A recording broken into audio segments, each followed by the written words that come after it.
Student, आज हम पढ़ाने जा रहे हैं क्लास 4 का हिंदी व्याकरण पाठ 6। पाठ का नाम है अशुद्धि संशोधन। आज हम अशुद्धि संशोधन के बारे में जानते हैं।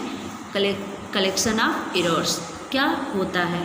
तो अशुद्धि संशोधन ये होता है कि जब भी हम कुछ बोलते हैं या लिखते हैं, तो जब भी हम लिखते हैं हम ध्यान नहीं देते हैं, जबकि हमें बचपन से इस चीज़ का ध्यान देना चाहिए कि हमें कैसे लिखना है। कभी कभी हम कोई भी शब्द लिखते हैं तो मात्राएं इधर उधर लिख देते हैं, जिस पे हम ये छोटे छोटे गलतियां हमसे होती हैं और हम ध्यान नहीं दे पाते हैं। यही अशुद्धि संशोधन है। हमें शुरू से ही मात्राओं का ध्यान देना चाहिए कि कैसे हमें सही शब्द लिखना है।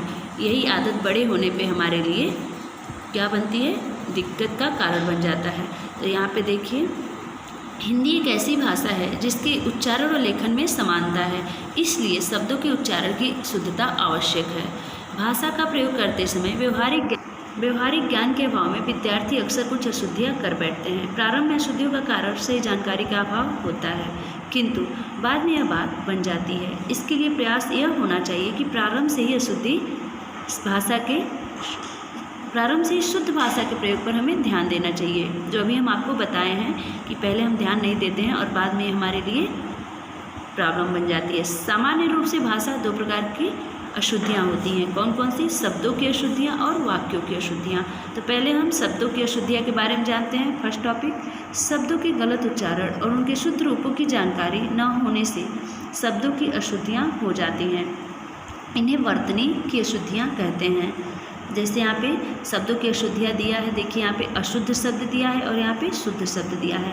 तो जब हम अतिथि लिखते हैं तो अतिथि का शुद्ध शब्द ये होता है। कभी कभी कई लोग इस तरह से अतिथि लिख देते हैं, जो अशुद्ध वाक्य है। साधु, ऊ की मात्रा देखिए, साधु पे बड़ा ऊ की मात्रा लगा दिया गया है, जो गलत है। यहाँ पे छोटा ऊ की मात्रा रहेगा। साधु, ऐसा गलत है, ऐसा। यहाँ पे अशुद्ध वाक्य देख लीजिए और यहाँ पे शुद्ध वाक्य, जिससे आप पढ़ के जान सकते हैं कि हमको शुद्ध वाक्य कैसे लिखना चाहिए। इससे आप ध्यान से पढ़िएगा और लिखने का प्रयास करिएगा और आप लिखिएगा, तभी आपको पता चलेगा कि हमें मात्रा कैसे लगाना चाहिए। अब हम आते हैं नेक्स्ट पेज 34 पे। यहाँ पे भी देखिए अशुद्ध शब्द है और ये शुद्ध शब्द है, इसे आप लिखिएगा। दूसरा टॉपिक है वाक्यों की अशुद्धियाँ। अभी हम शब्दों की अशुद्धियाँ पढ़े हैं, अब हम पढ़ेंगे वाक्यों की अशुद्धियाँ। वाक्यों की अशुद्धियाँ क्या होती है? हमें वाक्यों को शुद्ध रूप में ही बोलना और लिखना चाहिए। वाक्य बोलने और लिखने में प्रायः लिंग, वचन, पुरुष, सर्वनाम, कारक आदि के गलत प्रयोग से अशुद्धियाँ हो जाती हैं। इनका ध्यान हमें रखना चाहिए। नीचे दिए गए अशुद्ध और शुद्ध वाक्य दिए गए हैं। आप यहाँ पे देखिए, ये अशुद्ध वाक्य हैं और ये शुद्ध वाक्य हैं। कोयल कूक रहा है, तो कभी भी कोयल कूक रहा है नहीं होगा, ये हमारा पुल्लिंग हो जाएगा। कोयल कूक रही है स्त्रीलिंग रहेगा। यहाँ पे कोयल कूक रही है, ये वाक्य की अशुद्धियाँ हैं। हमारे को भी कुछ बताओ, ये गलत है। हमें भी कुछ बताओ, ऐसे बोलना चाहिए। वह छत पर से गिर गया, ऐसे ये गलत वाक्य है। बहुत से लोग ऐसे बोलते हैं, वह छत पर से गिर गया, ऐसे नहीं बोलना चाहिए। शुद्ध वाक्य है, वह छत से गिर गया। आप कहो, नहीं, ऐसे नहीं, आप कहिए, ऐसे बोलना चाहिए। पुस्तक पर नहीं लिखो, पुस्तक पर मत लिखो। मोहन खाना खाती है। मोहन देखिए यहाँ पे बॉयज़ का नाम है और यहाँ पे स्त्रीलिंग हो गया है। यहाँ पे लिंग हमारा गलत हो गया है, यहाँ पे सही है। देखिए शुद्ध वाक्य, मोहन खाना खाता है, ऐसे होगा। कृपया भोजन कर लो, कृपया भोजन कर लो, ऐसे नहीं होगा। कृपया भोजन कर लीजिए।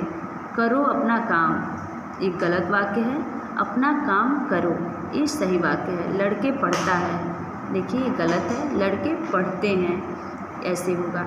उसके पिताजी आ गया, उसके पिताजी आ गए, सही वाक्य है। एक गीतों की किताब दीजिए, गीतों की एक किताब दीजिए। मेरे को दूध पीना है, ये गलत वाक्य है। मुझे दूध पीना है, ये सही वाक्य है।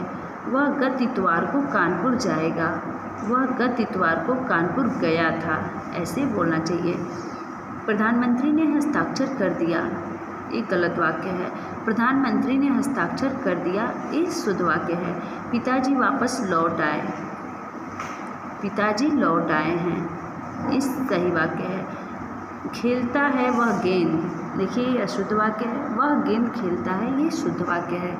ये आपका, इसे आप ध्यान से पढ़िएगा और आपको शुद्ध वाक्य बोलना चाहिए और शुद्ध शब्द लिखना चाहिए। इस चैप्टर को आप ध्यान से पढ़िएगा और अपनी अशुद्धियों पे ध्यान दीजिएगा। आपका चैप्टर समाप्त होता है, क्लास ओवर होता है। Thank you.